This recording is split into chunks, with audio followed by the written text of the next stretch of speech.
Today we're talking with Mark Camperell. Mark Camperell. I mean, this is a guy that we have probably worked with now for close to 20 years. He's a sound mixer. He's a loyal Marymount alum. Yes.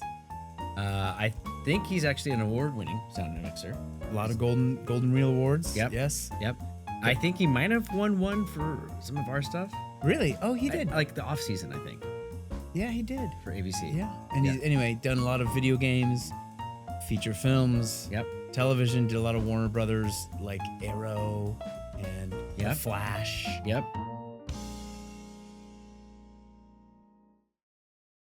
But thanks, Mark Camperell, for joining us. Absolutely. In Thanks this for having beautiful me. studio. Yeah. That's nice. Very excited to have you here on Eyes On. Mark Camperell, our sound designer, sound mixer, post-sound. Sound designer, sound mixer, however you want to say it. I mean, Okay. I do both. I do all kinds of weird stuff. So, yeah. So tell us how you started. Like start with high school, Mark, whenever. Oh, God. When did no you one want wants to hear about high school. Mark. Okay, maybe not high school. And so I interned at Soundelux for a couple months. I was making $8 an hour. I mean, thank God it was a paid internship, but I was couch surfing. I slept in my car several nights. I did that for like 3 months and they were like, okay, we can hire you full time as an assistant. I was taking notes on voiceover sessions for video games, doing circle takes. Oh, for and video all that. games then? Yeah, for video game voiceover. And Wait, what kind of video games was that happening then? like PlayStation 1? No, it was PC games and PS2. PS2, and, okay. The first Xbox. And the game that I was specifically hired to work on was EverQuest II. Oh, I yeah. remember that.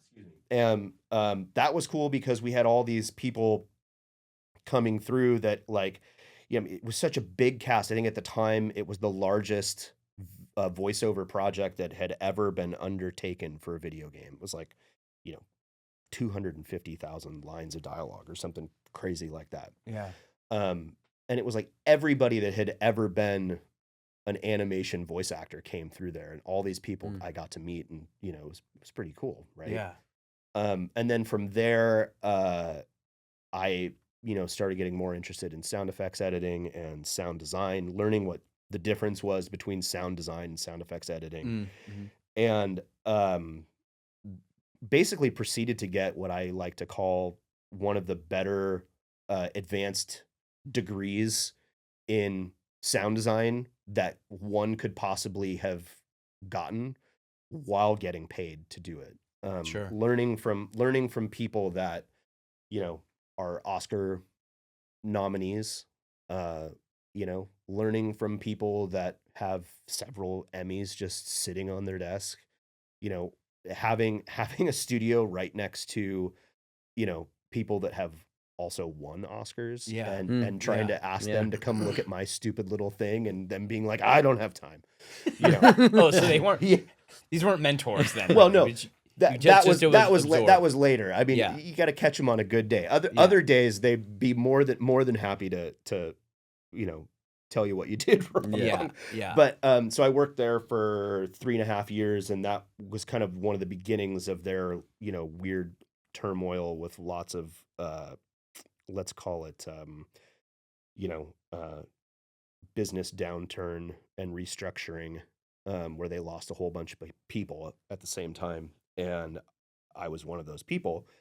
And at that time, I was like, okay, well, I could try to freelance around, or I could try to get a job. But if I'm going to do the freelance route, it would probably be better to have a brand name behind it rather than just being Mark Camperell Sound, because no one knows what that is. But with a brand, I could, build that with, a team behind it. Exactly. Which is what I did. And I think I always kind of thought it would be cool to have my own, company at some point. I was certainly not ready for it at the time, and I was kind of forced into it. And the lucky thing for me was back to the college thing is when I was set to go to San Luis Obispo as a business major. So at Loyola Marymount, I had all of the lower division requirements out of the way for a business degree. And so I added that on top of the recording arts degree. I graduated with 2 bachelors, which I felt I didn't feel like I was scared to start a business. What was hard for me was that I didn't know anybody. Yeah. At Soundelux at the time, we were asked to do a lot of really cool things, and we obviously weren't ready to be the featured players. But at the same time, when clients were around, it was like, oh no, the young people don't go around. They're Right. like Go back in the neither closet. neither seen nor heard Yeah. type of thing, even though they may have cut everything on this thing, right? Yeah. And I can understand that as a business strategy, but when you're talking about growing a network, it's impossible. Yeah. Because I would reach out to folks on LinkedIn. I would cold call LinkedIn people. was even there? At Yeah, that point? but it wasn't real. So what's interesting about LinkedIn at that time is that the entertainment industry had not figured out its purpose or its value. So almost nobody in entertainment was on LinkedIn except for video games. It was all full of video game people. Oh. So I would I could see that though. I would cold call people because you could find people's phone numbers on Facebook and LinkedIn back then really easily. Yeah. And be like, hey, so I'm doing my own thing now, and you might remember me from this thing that I did with you. And they'd all be like, I don't remember you at all. And I'd be like, well, here's what I did on your project. Yeah. And they'd be like, oh, really? Okay, that's cool. I didn't realize that. And over time, like trying to convince people to work with us, it never gets easier, right? No. You just do more of it, and now we have almost 18 years of a reel to show people, and thankfully it's gotten better over time. Yep. We started off super small, doing all kinds of weird Random things. web things, and video games that never saw the light of day, that were like independent things that people had us like do some stuff on, and it's like, oh, here's $500, go do that. Just saying yes. Yeah. Right. Yeah. Especially if you're not working, $500 is better than zero. Exactly. Yeah, So how I would be curious, like, how has the pandemic kind of like permanently changed things that will just kind of never go back? We're doing a lot of it. We're doing a lot of it virtually. And I mean, even the motion picture sound editors used to do in-person board meetings, and that's all virtual now. But do you send everyone like a kit? They've all got the same cans. I mean, how are you calibrating everyone? I mean, that's a good point, because you're just kind of trusting people to be professionals about it, right? And know what they need to know what they need to know. They need to know what they need for their project. Yeah. Right. Yeah. And they need to be able to communicate that. And it's our job to hear what they say and process that out the other end. And I know you guys have seen this firsthand from what we do a lot, is that a lot of times we will do everything huge on the first pass. Sure. Because it's always easier to like pare it back. Yeah. Quickly, then add stuff, then to and be then you have like to come back adding and stuff listen later, and go, and did be you like what okay, we can added? you guys leave for like 3 hours so we can rebuild this entire thing, right? Yeah. So we're doing a lot of that too. But I mean, what's interesting about like MTC, at least MTC Audio, is that we had that mix space that we were with you guys, right? But my team was already remote. Yeah. I had that's that true. other editorial room that I would have somebody in occasionally, and I think a couple of times I would have somebody also in the big mix room, and I would like work on my laptop in the conference room, right? Yeah. But didn't you have like Foley in Ukraine or something? yeah, Or we had a Foley team that we used in the Ukraine. Oh wow. Super talented, super sweet, and they're called Foley Art. And then my bank cut off being able to send money to Ukraine. Oh. So Was this in 20 like when the war after after the war started, the bank cut off my ability to send them money. So I had to find a different Foley team, which now I'm using a Foley team in the country of Georgia. I don't know what it is with Eastern Europe and Foley. They do amazing Foley. Yeah. That company's called Post Red Audio. They're fantastic. And actually both of their founders actually now live here in Los Angeles. Yeah. Incredible talent. But that's true. So you were kind of working we that were way already doing anyway. this, and then we were bringing it together at the end to mix and and bring clients in for mix and all that. And it's like, So really the only thing that was not in that equation during the pandemic was the in-person mix The part of mix. it. I like to also kind of start with like breaking down some of that because you watch TV credits or movie credits and you see these kind of sound positions. So I like to kind of start like who's kind of at the top and not hierarchical, but how it kind of Mhm. that web kind of goes out. Yeah, I mean, you've got the re-recording mixers who their job is to basically like pull focus for sound, right? Because That's on people set.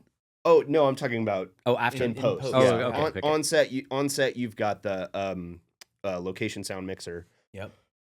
You've got boom operators, you've got, you know, sound utility, which is like pulling cables and putting things on stands, stuff like that. Yeah. And setting up microphones on talent and all that. And all that gets recorded along with individual channels and then mixed down as well, for post for editing. And now all that comes to us and as in post production, and we're getting takes that the editor picks, but we can also, if something doesn't sound right or there's noise on something, we can steal from other takes and, make the assembly sound pristine and then add all the fun stuff on top of that. So in post, it's like the re-recording mixer whose job is to basically be the focus puller for sound, right? Your ears can't really focus on what's going on unless there's a push and pull of what's Ah. happening. And we're faking things like distance, we're faking things like space, and all of that's done by the mixer, right? But in order for that to be done, all of the sounds have to be put in, and that's what sound editors do. You've got Foley, obviously everyone's seen every Foley walking Yep. thing ever. And that's great, and that fills in the gaps of what you don't get on set for the natural texture, the cloth movement, Yeah. feet, hands, all that stuff, props. But then also like birds or waves in the distance and things like that. Yeah, so that's what sound editors do is, they'll start with building background sounds, building the environment that the project takes place in, like you said, birds, waves, like all that type of stuff, Yeah. distant car traffic. And then you have uh, other sound effects editors that are doing things like doors, cars, gunshots, explosions. And then you have the sound designer who is basically making the stuff that like nobody's heard before. Mm. The idea is to create something completely new, and you're seeing people do things that, using hot water bottles for, tire squeals, right? Like there's a video that was going around the socials for a while about that, and just weird things. Like I've seen another guy use elephants for tire squeals. Really? Yeah, in Oh. car But is chases. that still done? Like, how much? I mean, I'm just thinking this day and age, how much is just created on a computer, and how much is still done out in the field recording things? Lots of people are out every day doing this. In fact, Hmm. there's a website called a sound effect, which is just full of independent sound effects Hmm. makers. And are Right. people just put it up there and you license it from them? Yeah, I and- mean, I've got stuff up there, whole packs where it's like you can buy a pack of, beeps and boops, like UI stuff, right? Or like doors, right? You can never have enough So doors, okay, right? But why do I hear the same door squeak in I know, every TV show if there's- there's a gazillion sounds? Right, It's, they use it's it insane. Right, like Always Sunny in Philadelphia uses that door squeak that it's like the Wilhelm scream of door openings. And I've been hearing this since I was Yeah, in college. I It's like know. what we had, Yeah, and I don't Is know. it over either nostalgia or people doing it as like winks and nods There- and go, "Hey, it's there's- that sound." There's probably That's- some of that, but you'll see it every now and then on a show where it's like, that really shouldn't be on this show, Yeah. right? Like Yeah.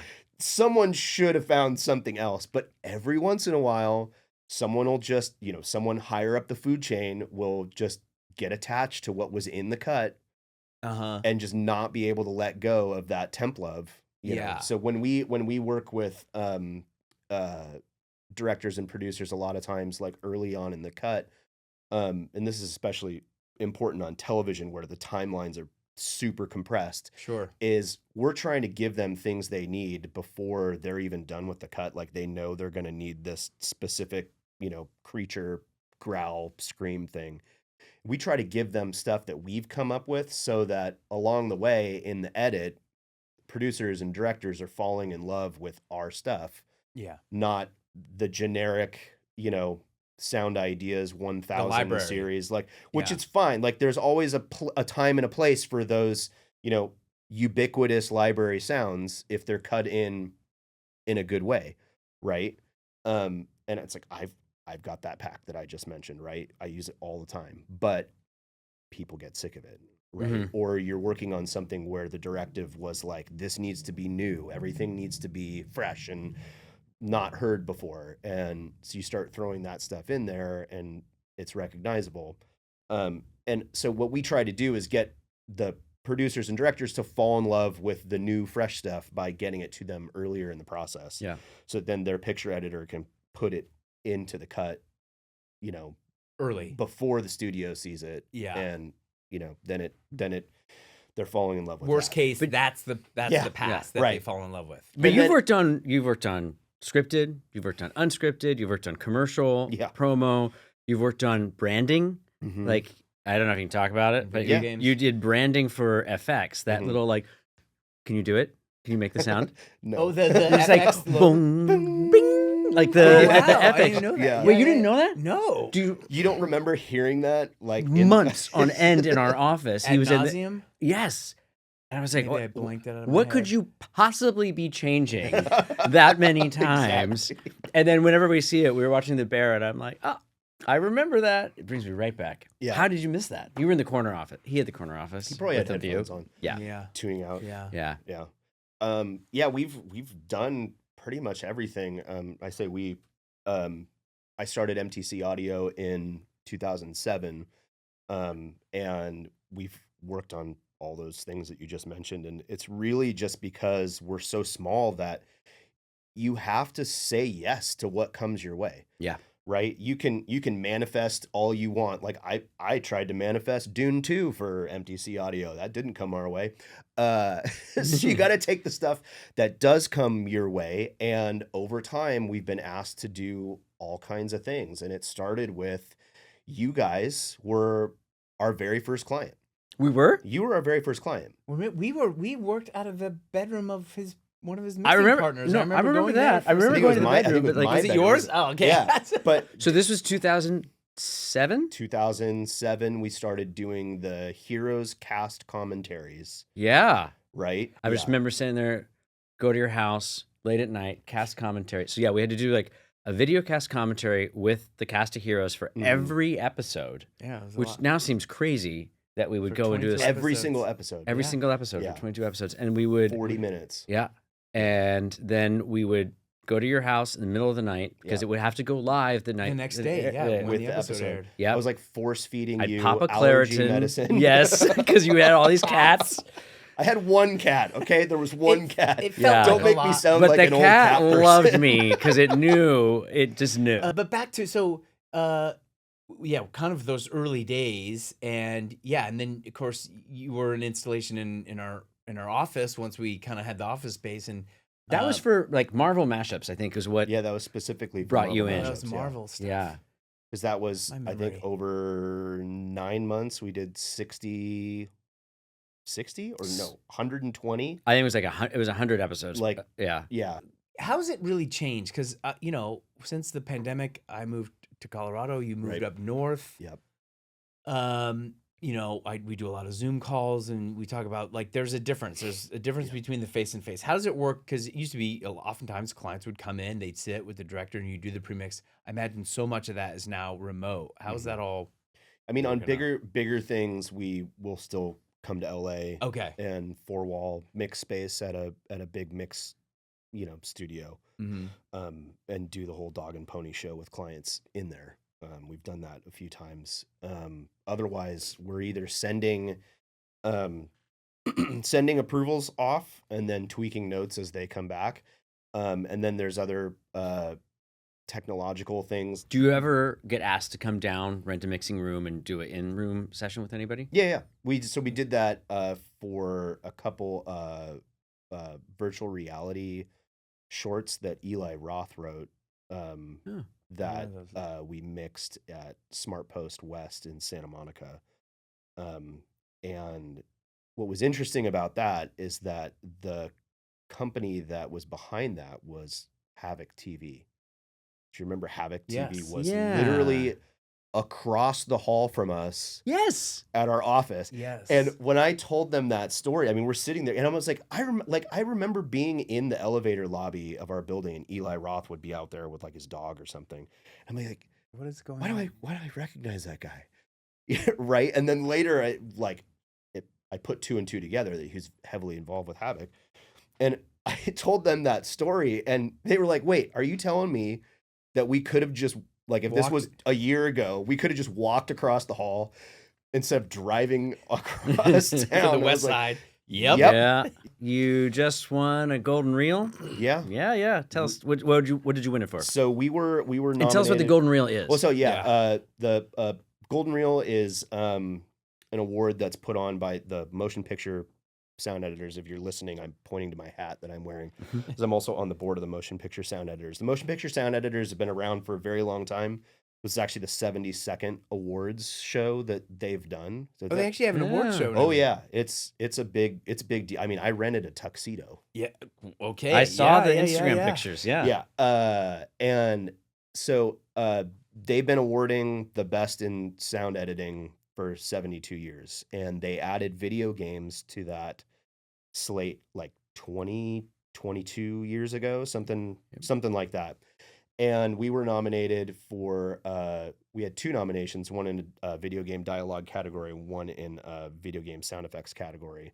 What was For Call of Duty, right? Yeah, the sound effects one that we won for was Call of Duty Black Ops 6. That was really cool because I get to work on that project with Colin Ayers, who LMU was very instrumental in introducing us. Yeah. And also was, one of the first MTC folks before he started working over at Treyarch. Yep. And so the award is, obviously shared with the Treyarch audio team and Activision Central and some other external audio vendors, right? Yeah. But I had posted this on Instagram of just the audio credits list for that nomination. I mean, it's like 30, 40 people. Yeah. Deep. And it just shows you how difficult it is to make a video game and how much goes into it. And that's just sound. It's like we were hired to do very specific things. I don't know if I can talk about what exactly we did on it, but it was very compartmentalized. We owned basically an entire sonic part of that game. Other external vendors probably had a similar thing where they owned a specific part of the sonic experience, and then that goes back to the developer and it all gets thrown into the game engine and then mixed in there, right? And being able to wear all these hats though of video games, TV, branding, all that is these days it's very important because it can keep you. Well, it kind of makes sense with where you're from too. I mean, if you okay, so that's where you're at now. You can wear all these hats. Yeah. You've won a golden reel. I think not your first. I was the third. Yeah. Third one. Yeah. And who knows how many nominations? Do you know how many nominations? It's in the double digits. Oh, wow. Yeah. I want to actually hear a little bit about how you deal with the ups and downs of maybe just business, but in life. Like, what kind of philosophies do you have for getting through the dark times? Because like you said, there's a lot of people that are not working, and we're still here, right? That's one of the themes that you have. Yeah, we're still here. We're still here, and we've worked with you since 2007. Yeah. So collectively, we've been through 2 strikes. Yep. A global pandemic, a content production total correction within the industry. Yeah. We're all still here. Sometimes it feels like just barely, right? But still here. How do you get through that emotionally? I mean, it's not exactly easy, and I think the people that are closest to you often feel the brunt of that when it's like, you Yeah. know, when the bank account is the operating account is getting low and you're looking at upcoming bills and you're looking at summer camps for your kids and Yeah. all Yeah. this, and you're like, Forecasting. I need work. Yes, yes. Somebody give me work.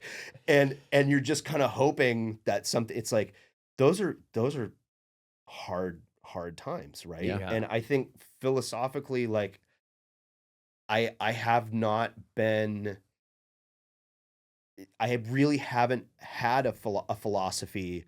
I have just been in fight or flight mode for Decades. 5 years. Yeah. Yeah. Yeah. And because I was in a good place, and then the pandemic hit, and then it was like, oh Yeah. God. And then, you know,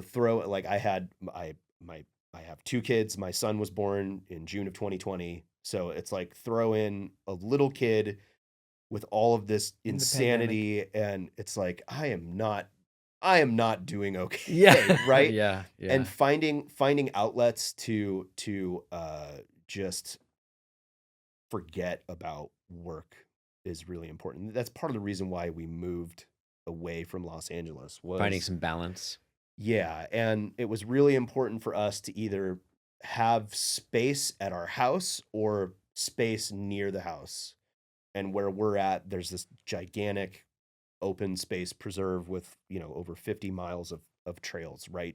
Hmm. Can walk Oh, out our cool. front door. And so if things are getting crazy with work and I'm either overloaded or, you know, stressed that there's nothing coming, I can just go for a long walk and just forget about, you know, everything and just look at trees for an hour and a half, right? Yeah. That does a lot, Yeah. you know. Recalibrates Absolutely. the mind and the Absolutely. soul. And So I think it's important to have hobbies. I think, you know, as much as we all love the entertainment business, and it kind of it is a career and it is a hobby because we love what we do and we get to do cool stuff, right? you do it all the time. Yeah. If you could. Yeah. But it's like it's good to have things that aren't entertainment, Yeah. Yeah. right? Like cooking or, you know, running or rowing or weightlifting. Oh yeah, you've always been a or- big runner. Yeah, well, not as much anymore. As you get older, you start falling Welcome apart. to 40. But, yeah, it's like your body starts falling apart. But Mhm. you know, having those, Tanner hurt himself putting on his shirt this morning.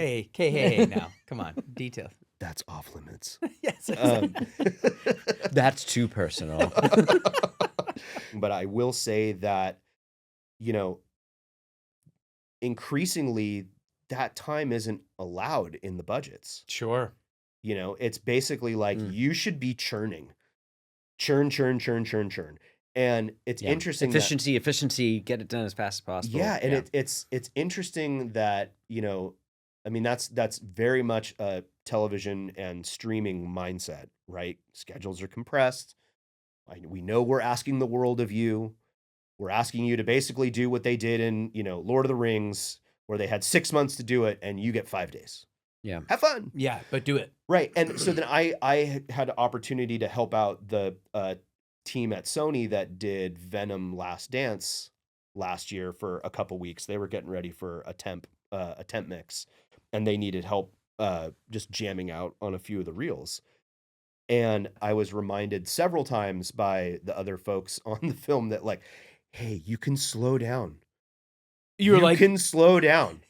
And it's like, oh yeah, that's right. I can slow down. I have 2 weeks to do a reel. So I had, you know, you like had turned it around in 2 hours. You're like, here you go. I did it in like 3 days, and they were like, Easy, bro.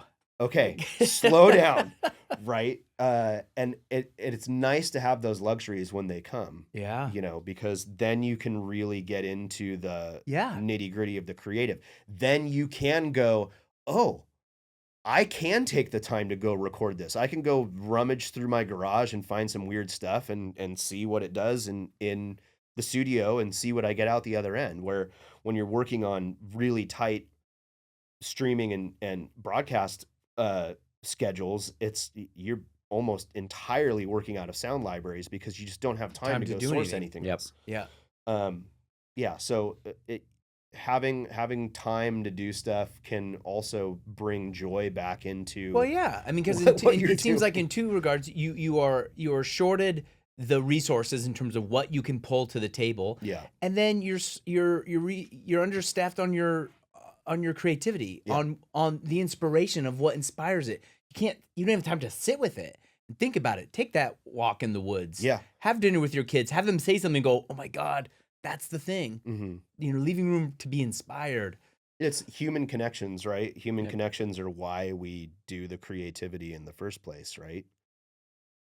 I mean, telling stories is one of the oldest forms of human connection. Yeah. And that's what we're That's- doing, right? We're telling stories. I'll tell you this, it's So like it's kind of the responsibility of the current generation to help Yeah, foster the next one. Absolutely. And it's interesting because, I mean, sound, like, in entertainment in general, people work for a long time, Mm. right? The people at the top of the sound department are like that. When I started, 20 plus years ago, a lot of those folks are still working. Yeah. You do Some- you see the same Yeah. big names on every movie Some of them for are into years and their years. some of them are into their late 60s and into the 70s, and Yeah. they're still working. They love what they do. Yeah. Think how You much know? technology's changed for them. Oh, absolutely. crazy. And being able to like roll with those punches, right? Yeah. But those people have been teaching along the way and giving meaningful, thoughtful feedback to folks that are being asked to work on their productions with Yeah. them. And that's how you learn. I mean, there's a right way and a wrong way to cut a car chase, right? And a lot of people are just like, oh, we'll just throw some engine revs in there, it'll be fine. It's like, no, there is what's considered passable, and there's what's considered like correct, and then there's what's considered exciting and badass, right? And there's ways to cut this, And it's telling a story yeah, through sound. but if you don't know, Yeah. you don't know unless Yeah. you're just really good at using your ears. And that's what I was telling people, like, that in our pre-production meeting, like, and I've told people this, throughout the last 10 years, is that go to the movies, use your ears, listen to stuff. Young sound editors ask me, like, how do I get to be like you? It's like, you've got to you got to do both things. You got to go do it as much as you can, work on independent films, student films, whatever it is, independent games, like, do all that stuff. And then you also have to use your ears. You have to listen. It's interesting because sound is so critical, and I think obviously your average viewer they're not conscious of what they're Right. actually absorbing, but it is so much story. They're getting so much through that, and it's only if you make something and you can see what came out of the can Yeah. and what you can end up with. It's a whole nother world. Yeah. Whole nother world, and you- obviously they don't know that. They just assume, well, that's what it is. It Yeah. is just that. People notice it if it's wrong. yeah. Oh, like Right. anything, yeah. And that's why I use the term, like, correct. Is it correct? And it's like, yeah, this works. This is correct. Like, I don't bump on anything. Yeah. Right. And that's when you know that, like, it's in that pocket. Mm-hmm. What we do is it's storytelling, but we're also solving problems for so many other departments, whether it's visual effects or production design or whatever. I can't begin to tell you how many things we've worked on where it's like something crashes through a wall that's clearly made out of styrofoam that's Yeah. painted. And it's like, if you see it without sound and you can zoom in on it and it's terrible. clearly styrofoam. Yeah, Yeah. you got to give that stuff weight all of a sudden. You Right. have to make that. And then when you put the sound on top of it, and the sound has the proper impact and size and emotion behind it, you can get away with it. you pull it off. You get away with everything. Yes. You get away with everything, and people just start accepting it as truth. Yeah. Mm. You start accepting it as truth because all of your senses are being, well, not smell, bring back smell-o-vision. Yeah. More of your senses are being involved in the consumption of the film, right? Yeah. Yeah. And that's why what we do is so powerful. Oh yeah. Yeah. I was know. just thinking because the first movie Chris and I kind of worked. I mean, I was a PA right at a school was Mission Impossible 2. Mhm. And I was just watching that actually recently again.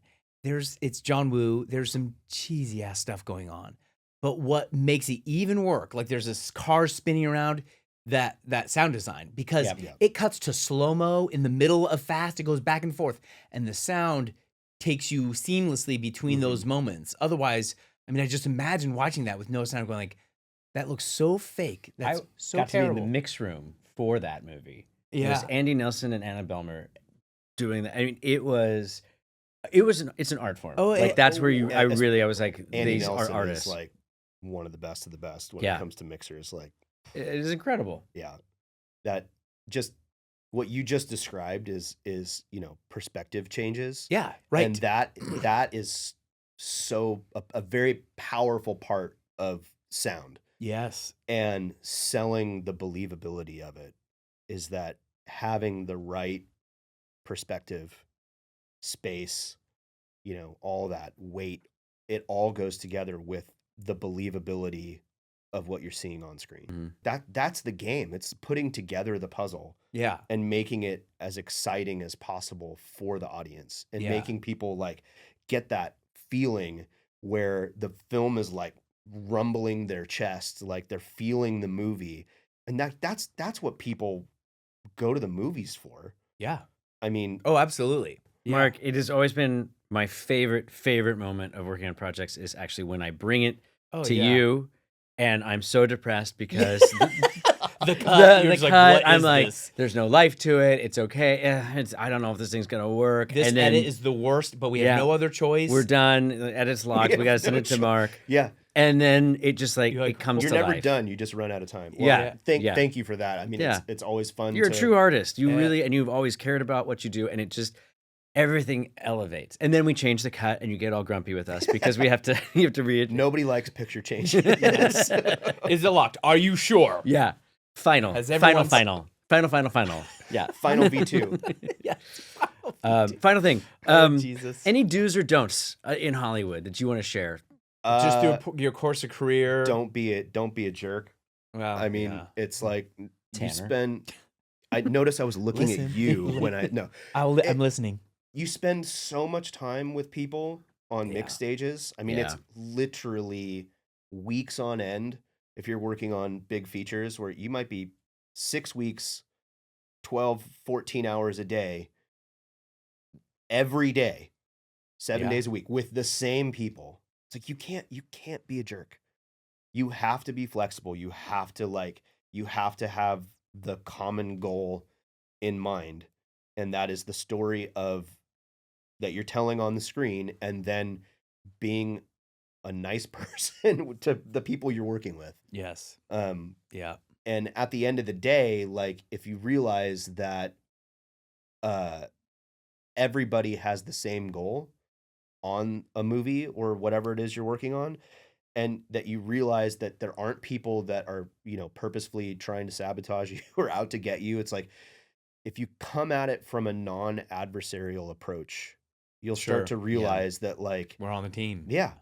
But if you're going to be, a know-it-all about everything, people are going to be like, who's this guy? I don't like him. Who brought this guy? We have to spend 7 more months with this guy? Yeah. No, exactly. They'll get rid of you pretty quick. They won't spend 7 more months with you. They'll be like, no, get me somebody else who we can stand to be around. So I think that's a big thing. That goes a long way. Well, yeah, and we've had that conversation before. You work on a creative project like that, and you're going to be with people for years sometimes. Yeah. So they might not be the most talented person, but I can be with that person for 2 years, you know. I like you guys so much, I moved in with you. Yeah, that's right. Yes. And then For you left. 9 years. For 9 9 years. It took a pandemic to split us all It up. did, yes. Yep. That broke up. Well, Mark, thank you for coming thanks in so and much. doing this. and You're on thank your you. way to spring training. This and, guy we changed his appreciate you flights to come in and Yeah. do this. to And stop in. appreciate Gonna it. go watch some meaningless baseball. Yeah, right. Yeah. Baseball that doesn't count. Baseball that doesn't matter. What better Still way to fun. relax and forget about work? Yeah. Than having hot dogs and watching meaningless baseball. Life balance right there. Absolutely. Hey listeners, if you've got a burning question for Chris, Tanner, or one of our amazing guests, we want to hear from you. Slide into our DMs at Eyes On Podcast on Instagram, and we might just answer your question on our season finale wrap-up episode. Thank you so much for listening to Eyes On Conversations with Hollywood Filmmakers. Eyes On is hosted by Chris Hanana and Tanner Kling and produced by Simran Porwal Johnson and Jonathan Misrahi. The views, opinions, and comments expressed by guests on this podcast are their own and do not necessarily represent the views or opinions of Retrofit Films. This podcast may include copyrighted material used under fair use provisions. All copyrighted material remains the property of their respective owners.